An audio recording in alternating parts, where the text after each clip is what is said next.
To access your Google Calendar settings, you'll open up your Google Calendar and click on the Settings cog at the top of your page. Then you'll click on the Settings.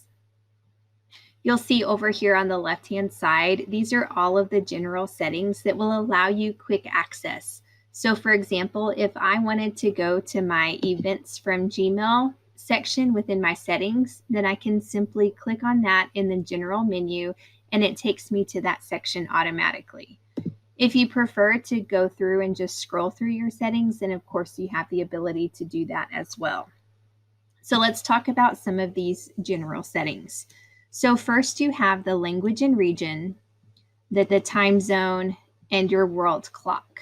So your language and region and time zone should be defaulted to the correct location and time, but you do have the option to change that if you feel the need to or if you come across a need to.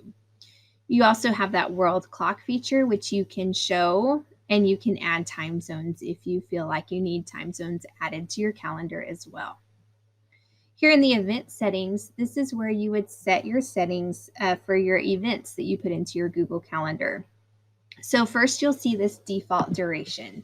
So the default duration is the amount of time that events in your calendar will default to. So for example, I have mine set for 60 minutes because oftentimes I'll meet with teachers during their planning period, which is about 60 minutes long. Of course, you can adjust to the time of your specific Google Calendar event whenever you're creating your event. Know that you aren't limited to these times. It's just helpful to set a default if you frequently create events of a certain length. You have the option for speedy minutes, which will end your 30-minute meeting 5 minutes early and then end those longer meetings 10 minutes early. So you do have the option to turn that on. And then here you can change your default guest permissions. And so that's what your Google Calendar invited guests have permissions to do with that calendar event.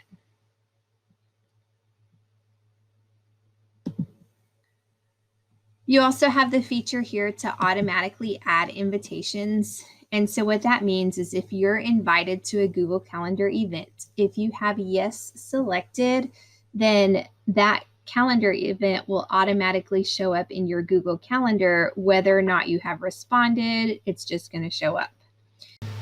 If you pick the second option, yes, but don't send event notifications unless I've responded yes or maybe, then the events will show up in your Google Calendar, but you won't get any notifications on those unless you responded yes or maybe.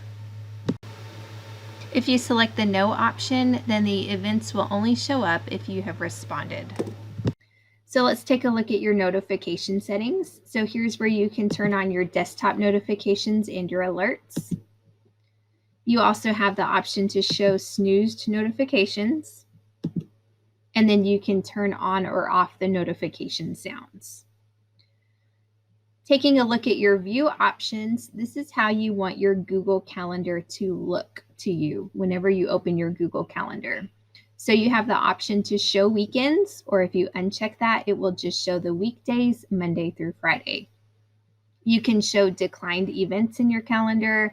You can show the week numbers, and then those shorter events in Google Calendar will be short boxes unless you change this box right here to have them the same size as 30-minute events.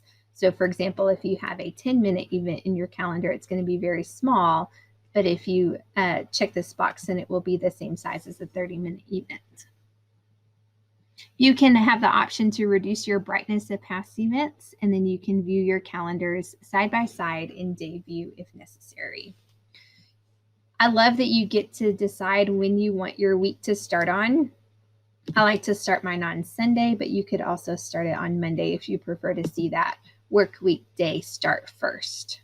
You have the option to set your custom view and how many days you want to see in your custom view, and then you can alternate calendars if you needed to.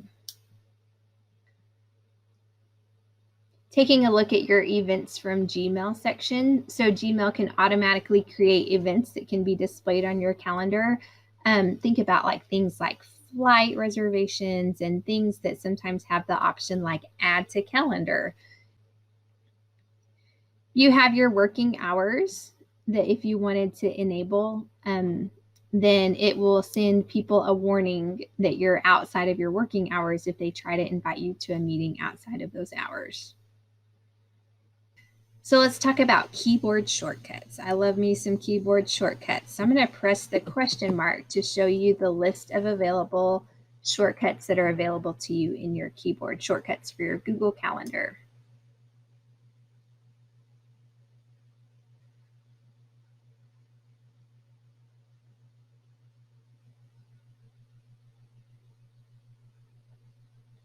But there are some great keyboard shortcuts for you if you're into keyboard shortcuts. And then last, you have the option to turn on the offline calendar. And so that allows you to view your calendars while you are offline. However, it's not going to show you those reminders and tasks that you have set up. Hopefully this video helps you understand your Google Calendar settings. And as always, if you have any questions, please feel free to reach out to a digital learning specialist and we will be happy to assist you.